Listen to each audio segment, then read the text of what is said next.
They left it all to my cousin. I watched the crown eat him alive. I've been sitting on this for months, pretending the silence is loyalty. But the silence is only fear, and fear doesn't make anything less true. My grandfather built a logistics company out of a dirt lot and a second-hand forklift. The story in our family goes that he learned routes by tracing coffee rings on a diner map, measuring distance with a spoon.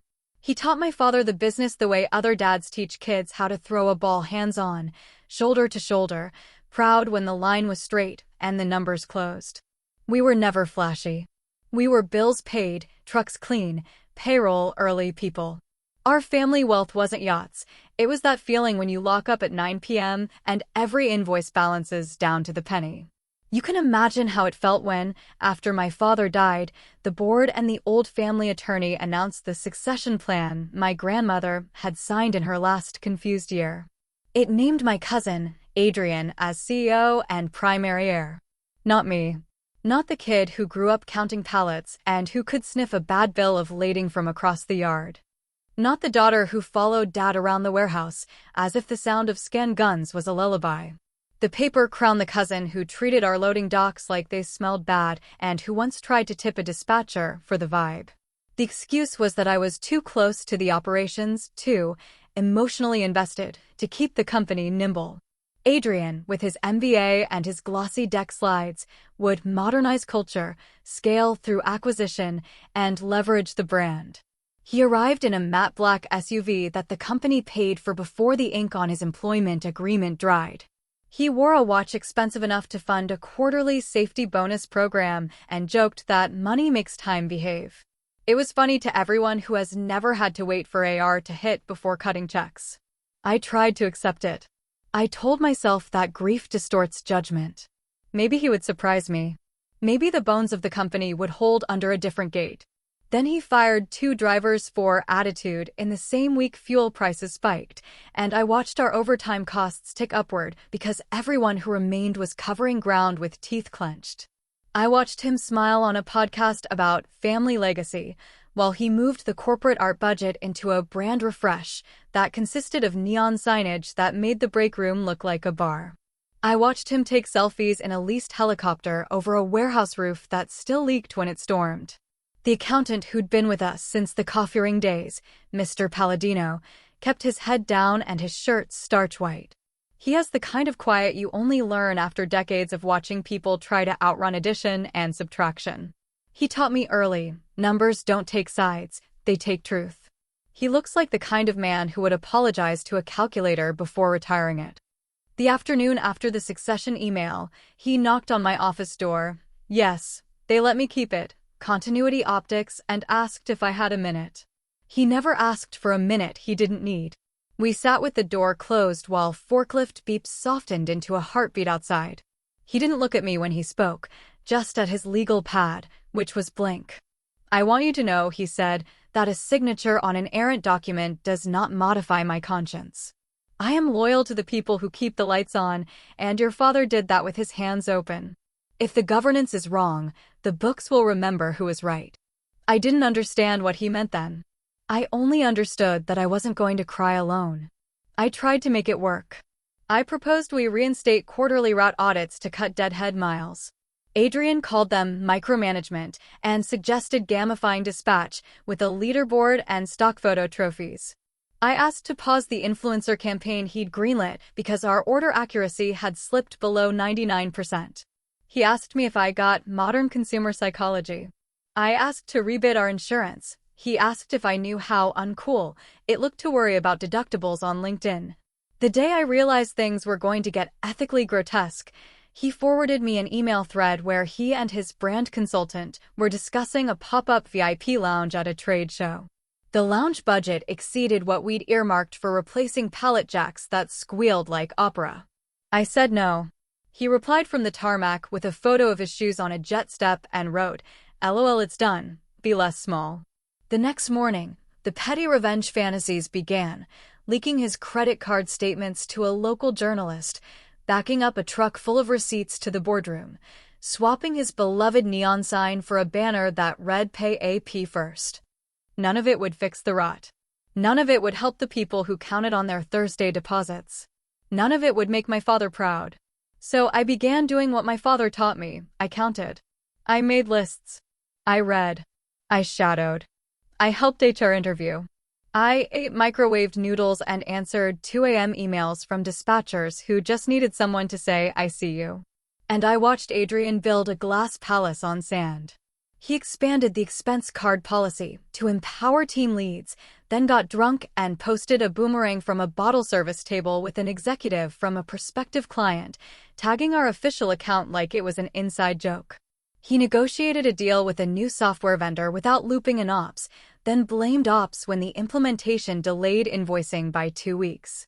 He called a driver who asked about sick leave bro, and then told him to think bigger about his personal brand. The first diversion, if you want to call it that, didn't look like anything. It looked like the hum of normal.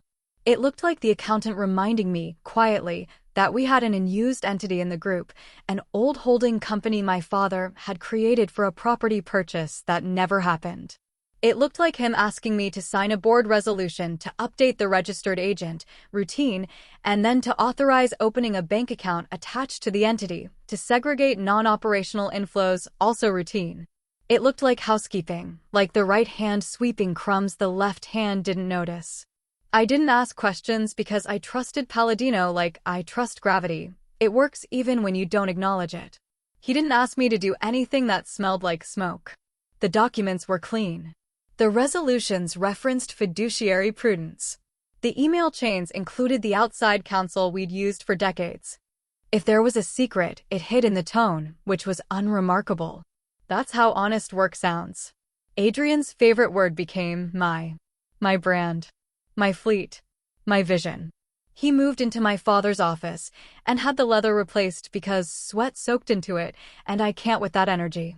He started wearing company polos 2 sizes too tight, like he wanted strangers to see his chest from space and then recognize the logo stretched over it. He put a core values mural in the hallway that listed buzzwords like fearless and dominance, but not accuracy, safety, or decency. Meanwhile, the books kept breathing. Cash in, cash out. Pay fuel, pay payroll, pay vendors who answered phones at 7 p.m. and still called us honey. But between those inhales and exhales, something subtle changed in the oxygen. We'd always credited rebates from fuel and parts vendors into a general bucket before sweeping them into operations. Tiny numbers compared to revenue, but consistent, the kind of steady drip that refills a well if you don't punch holes in the ground. One day, I noticed a memo line different from the usual vendor deposit codes. It said rebate clearing, Holdco. I flagged it in my mind, the way you flag an odd bird sound on a trail and tell yourself you'll look it up later. Then came a rush of audits and an OSHA walkthrough and a customer fire drill and a sick dog and a thunderstorm that flooded Bay 3. The bird kept singing somewhere I couldn't focus. Adrian had developed a habit of wandering through the warehouse with a photographer. He would stage candid moments of him lifting nothing in particular, and then upload the resulting black and white images with captions about hustle and legacy. The algorithm loved him. The drivers did not. At a cross-dock meeting, he announced we were shifting to an agile compensation framework that, in practice, cut overtime and replaced it with momentum bonuses that materialized only in slide decks. I stared at him across a folding table sticky with Sharpie and asked how many invoices he'd personally cut last quarter. He smiled like a show dog and said, "Delegation is leadership. You know that." I went home that night and found an envelope under my door. No handwriting on it, just my name in the neat, emotionless type of a label maker. Inside, a single-page ledger printout with 4 line items and a sticky note. The sticky note said, "If you want to keep the house standing, you reinforce the beams they won't look at." The 4 line items were vendor rebates, small but not trivial, rerouted from our OpCo account into the old holding company, then dispersed to pay professional services to a consulting LLC I didn't recognize. I didn't sleep. I called Palladino at 6 a.m., and he picked up like he'd been waiting for water to boil. "I found the note," I said. He sighed, a sound like paper folding. "Then you know we have begun." Begun what? Insulating what is rightfully the company's from what will certainly be squandered. "You are not stealing." You are protecting. The governance is compromised. The math is not. It looks like theft. It looks like triage. Do you want a confession, child? Here is mine. I will not let this place be sacrificed to someone's mirror. If the board cannot recognize the heir, the ledgers will. That's the first time he said the word heir aloud to me since the will, the wrong will, burned a hole in our lives. It felt like hearing my name after weeks of being called ops. I want to be clear for the record. I did not instruct him. I did not design the channels. I did not wake up with a master plan to Robin Hood the company using routing numbers and memo lines. I was angry, yes. But anger is fireworks. It's bright and loud and gone. Palladino was tectonic plates moving. We just felt it as a different kind of ground. He had set up the holding company account as a contingency reserve that was technically within policy. Rainy day money we'd talked about for years, but never formalized because my father's rainy day prep was to underpromise and overdeliver. Into that account, he funneled the non-operational inflows that Adrian never watched because he was too busy preening in the glow of top-line revenue, rebates, vendor marketing stipends, small tax credits, late fees collected. We're not talking millions. We're talking grains of rice saved from the floor, swept back into a jar no one thought twice about because no one but Palladino thinks about jars. From there, payments went to a consulting firm that, if you squinted, looked like it did strategic procurement analysis. The firm's actual purpose was singular. It was a pipe. At the end of the pipe was another jar, and that jar was labeled, in the most boring font in the world, with the name of the holding company my father and I had set up years ago when we thought we'd buy a small 3PL as a sister company.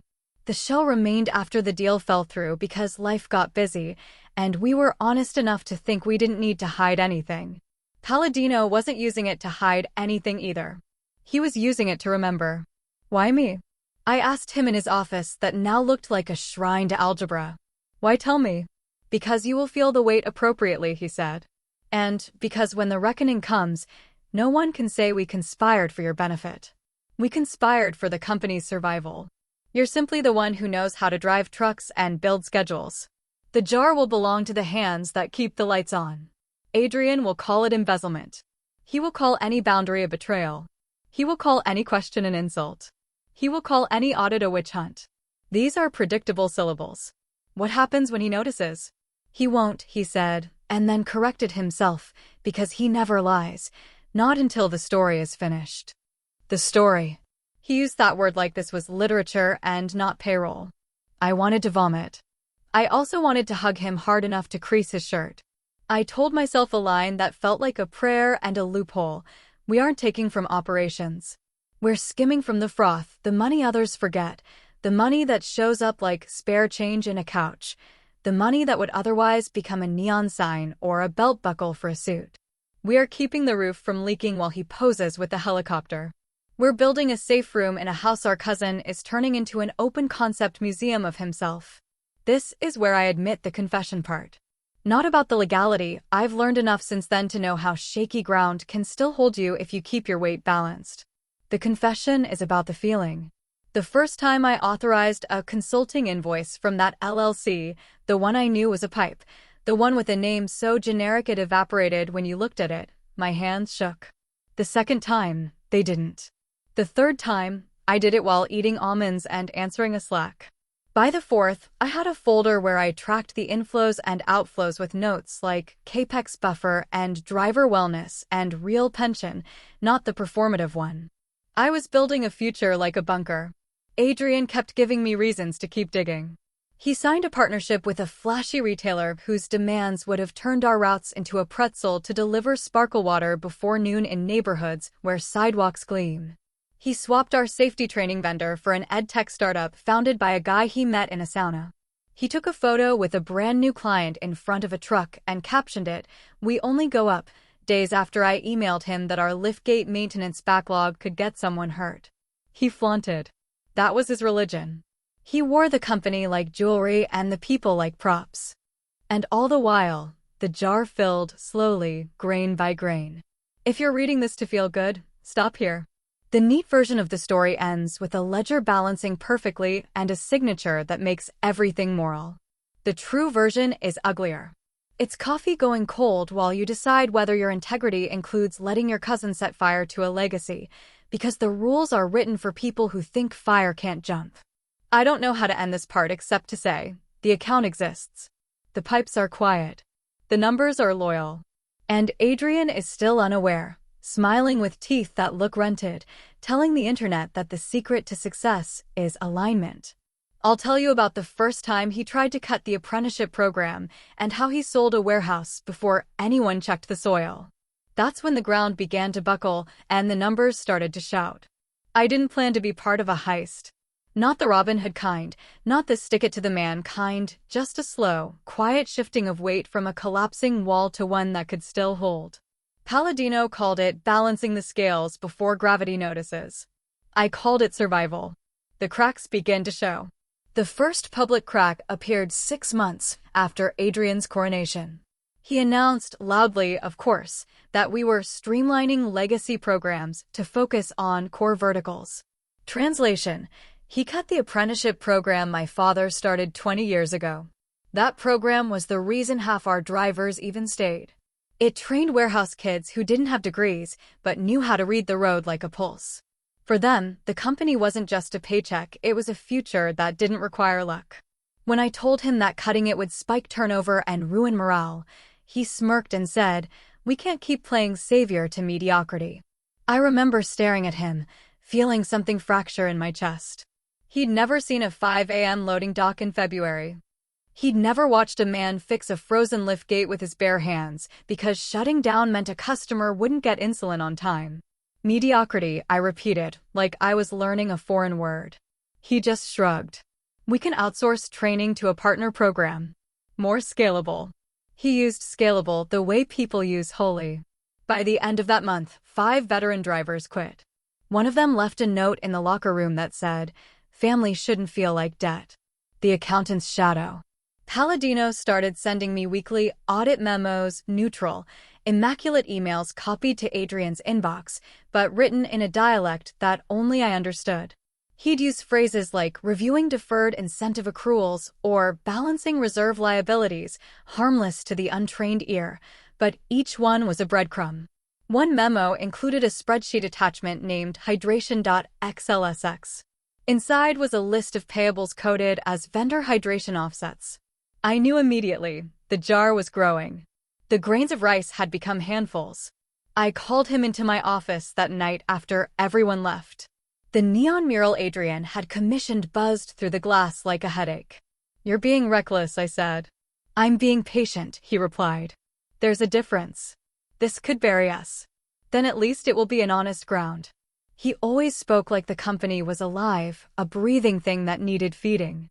He wasn't stealing, he was transfusing. The soil deal. When Adrian sold the old warehouse, it should have been a windfall. The land was prime industrial real estate, worth millions. Except he didn't order a soil test before signing. The ground was contaminated from a decades-old fuel leak that my father had documented, flagged, and contained. Adrian's brilliant, all-cash, quick-close buyer found it during due diligence and demanded the cleanup cost deducted from the sale price. We lost nearly 40% of the deal's value. Adrian went ballistic, screaming at legal, ops, even the janitor. He blamed everyone except the mirror. Then, on camera at a company meeting, he called the fiasco a learning moment for the team. That clip made the rounds on LinkedIn. He captioned it, "Leadership is owning the narrative." Palladino sent me a one-line email afterward. Leadership is also knowing where the bodies are buried and who poured the fuel. The cleanup was paid for with environmental reserve funds. That's what Adrian thought anyway. In truth, it came from the jar, the hidden account meant to protect what remained of the company's dignity. I didn't argue. I just initialed the transfer request and told myself we were doing what the board wouldn't. The lavish fall. By year 2, Adrian had turned the company into his personal brand. He hosted a legacy gala in New York, renting a ballroom draped in gold, inviting influencers, journalists, and every shallow soul who wanted to orbit a rising star. The event was billed as a fundraiser for sustainable logistics innovation. We spent $600,000. We raised $42,000. When the CFO tried to question him, Adrian called her ungrateful. She resigned a week later. Guess who took over the books temporarily? Palladino. The jar grew faster after that, quietly, invisibly. Each time I saw a deposit labeled rebate sweep or insurance recapture, I felt both relief and guilt, like being handed a lifeboat while pretending the ship wasn't sinking. The confession in reverse. There's something strange about watching someone implode in slow motion. You start rooting for small disasters because at least they're honest. The first time I caught myself smiling at one of Adrian's crises, I knew I was becoming someone my father wouldn't recognize. He'd taught me to fix broken things, not to let them rot. But fixing something requires ownership, and ownership had been signed away. So instead, I watched. I watched as Adrian's empire became a performance art piece about hubris. I watched vendors stop answering calls, watched loyal staff move to competitors, watched our credit line tighten while he posted photos of his new executive lounge, with mood lighting and imported coffee machines. He was so busy curating the illusion of success that he never noticed the real company slipping through his fingers, grain by grain, ledger by ledger, into the hands of a man who still balanced his checkbook with a pencil. And me, the ghost heir. The one who wasn't supposed to exist anymore. The first audit. It started with a subject line, variance inquiry, immediate review required. I remember the way my stomach dropped when I saw the sender. Not Adrian. Not even Palladino. It was External Audit Partners, LLP. He'd ordered a full third-party review to ensure transparency and governance compliance. I laughed when I read that because the only thing Adrian feared more than irrelevance was boredom. He wasn't interested in the numbers. He wanted a headline that said, "New CEO modernizes oversight." He had no idea he was summoning his own undertaker. Palladino didn't flinch. He printed every report by hand, hole-punched them, and stacked them in perfect binders. The night before the auditors arrived, I found him in his office at 10:43 p.m., aligning a ruler along an income statement. "You're calm," I said. He smiled without looking up. It's easier to stay calm when you wrote the truth before anyone thought to read it. The truth, of course, was buried in plain sight.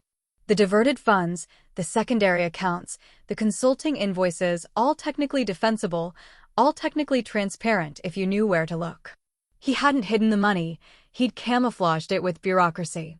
If the auditors followed the trail, they'd see an unbroken sequence of approvals and legitimate memos. But they wouldn't understand what they were really looking at, a quiet revolution performed in double-entry bookkeeping. The fraying mask. Adrian's confidence started to crack the second day of the audit. He paced outside conference rooms, snapping at assistants. He sent Slack messages at 3 a.m. with lines like, "Why does OpEx look low year over year?" and "Who authorized secondary clearing accounts?" I watched him from the mezzanine one afternoon, perfectly tailored, perfectly hollow. His reflection in the glass looked like someone wearing success as a disguise that no longer fit. He stormed into my office midweek. "Do you know anything about a consulting firm called Northbridge Analytics?" That was one of Palladino's shells, the pipe that fed the jar. I kept my expression neutral. "It's on the vendor list. Procurement approved them for risk analysis." He leaned across my desk, his cologne hitting like static. "Risk analysis for what?" "Operational resilience," I said. "Your favorite buzzword." He stared at me like he wanted to see the truth on my skin. But arrogance makes people bad detectives. He didn't dig deeper, he just wanted reassurance that his empire hadn't sprung a leak. "Fine," he muttered. "Just make sure they're billing within scope. Last thing we need is another headline." I wanted to laugh. The last thing he needed was another mirror. The accountant's confession. That Friday, Palladino asked me to meet him in the old warehouse. The same one we'd lost money cleaning up, now half empty and echoing. When I arrived, he was standing in the middle of the floor, holding a manila envelope. "They're going to find it eventually," he said. "The auditors?" He nodded. "Not everything, but enough to see a shadow." "Then what happens?" He handed me the envelope. Inside were copies of every transfer, every memo, every board resolution, every journal entry that showed where the diverted funds went and, more importantly, where they didn't. All of it leads here, he said, pointing to the holding company name at the top. It's solvent, clean, and legally structured. It owns nothing but itself. The jar is safe. Safe for what? He looked at me the way a father might before sending a child out into a storm. For when this all burns down, someone will need capital to rebuild what's real. My throat closed. You mean me? I mean the work, he said softly. But yes, you'll be holding the match or the water. Choose wisely. The fall. The auditor's report dropped 6 weeks later. At first, it was clean to clean. They found minor procedural irregularities, but no material misstatements. Adrian threw a victory party at a rooftop bar, called himself vindicated, and gave a toast about innovation over inertia. Then, 3 weeks later, the board got a supplemental report. Some poor, overachieving junior associate had cross-referenced tax filings and found overlapping EINs between one of the consulting shells and the holding company. The phrasing in the memo was careful, almost apologetic. While there is no evidence of misappropriation, there are indications of unorthodox fund flows that warrant governance review. Adrian lost his mind. He summoned everyone, legal, finance, operations, into the boardroom. His voice cracked on the first sentence. Who's playing games with my company's money? The silence was absolute. Palladino sat perfectly still, hands folded. His face was unreadable marble. I could feel the air vibrate, the way it does before a storm breaks. Adrian slammed his hand on the table. This isn't a joke. I'll fire whoever did this. And then Palladino spoke. Quiet. Calm. The kind of calm that ends wars or starts them. You can't fire the truth, Adrian. The room went still. What did you just say? Adrian hissed. The money isn't yours, Palladino said. It never was. You mistook stewardship for ownership. Adrian's jaw tightened. Are you admitting? I'm admitting nothing you'd understand, he interrupted. The funds were preserved for the company's continuity. When the board realizes how hollow your leadership has been, they'll need something to save what's left. Consider this a preemptive rescue. You embezzled from me. Palladino stood, buttoning his jacket. No. I saved you from yourself. You'll thank me when you're poor enough to be humble. Then he walked out. Just like that. Adrian didn't chase him. He couldn't. You can't wrestle with a ghost that knows the ledger better than you know your own reflection. The aftermath. By Monday, Palladino's resignation letter was circulating. A masterpiece of understatement. After 37 years of service, I find it prudent to retire from public accounting to pursue private counsel. No one knew what to make of it. The board quietly opened an internal investigation, but no one dared accuse the man who'd signed every audit since the company's birth. As for Adrian, he doubled down on the illusion. Hired PR firms, gave interviews about financial restructuring, and blamed the old guard for inefficiencies. Meanwhile, the jar kept breathing. The last thing Palladino told me before disappearing was, numbers remember loyalty longer than people do. I didn't understand until the first dividend check from the holding company hit my personal mail 2 months later, addressed not to me, but to the custodian of legacy. The crown collapses. It didn't happen all at once. That's what I want to make clear. The fall of Adrian's empire wasn't cinematic, it was arithmetic. Invoices went unpaid, vendors tightened credit, insurance premiums doubled, and clients started whispering about instability at the top. The audit rumor had done what no board vote could. It made him mortal. He called it a temporary optics issue. But when logistics clients lose confidence, they don't complain, they migrate. Quietly. Permanently. I'd hear our dispatchers mention familiar routes now running under competitor codes. I'd see warehouse foremen exchanging looks like men watching a slow car crash. The board stopped answering his late-night texts. The investors stopped laughing at his jokes. The brand consultant he'd been paying $20,000 a month ghosted him the moment the expense cards froze. He came into the office one morning with a black eye, said he fell. I don't think he did. That's when he stopped using the word my. He didn't even notice the shift. But I did. The reckoning. It was a rainy Thursday when he finally called me into his office. He looked smaller somehow, like the room had grown around him. The neon logo on the wall hummed weakly behind him, one letter flickering out every few seconds. "They're forcing me out," he said. No preamble, no swagger. Just exhaustion. "The board?" He nodded. "They want a stability transition. They said I should step down for the sake of continuity." He laughed, hoarse, bitter. Continuity. The same word they used when they took it from your father. He stared at me then. Really looked at me. "I think you knew," he said quietly. "About the money." My pulse jumped. "What money?" "Don't play dumb. I'm not even mad anymore. He stopped, exhaled shakily. "I just need to know why." There was no point lying. He wasn't looking for guilt or proof. He was looking for meaning. So I told him. I told him about Palladino. About the jar. About the holding company that was never his to touch. About the small grains of rice that had been swept up from his waist and stored for when the family would need to start over again. He didn't shout. He didn't even move. He just pressed his fingers to his eyes and whispered, "So that's what legacy means to you."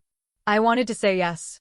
I wanted to say it means not letting someone like you burn it for Instagram. But all I could manage was, it means we didn't forget who built it. He nodded once, slow and deliberate. "Then maybe you deserve it more than I ever did." The end of the ledger. He resigned the next morning. The official statement said he was pursuing new ventures. Within 3 months, the company filed for voluntary reorganization. The board spun the narrative as strategic restructuring, but internally we knew the truth. There was nothing left to save. The brand was poison. The trust was gone. The trucks were sold off. The warehouse lights dimmed for the last time. But not everything died. The jar still existed quietly, legally, untainted. When the dust settled, the holding company was transferred under a new name. The ownership trail was neat, precise, undeniable. It reverted to the family's original trust. To me, inside that entity sat every dollar Palladino had salvaged. Enough to restart. Enough to rebuild. And a handwritten note in his tidy script. "Do not repeat what it was saved from. Build what should have been." He vanished after that. No LinkedIn updates, no forwarding address. Sometimes I think he's living somewhere quiet, teaching math to kids who still believe in balance. Epilogue. It's been a year. I kept the company name, but not the logo. The neon sign is gone.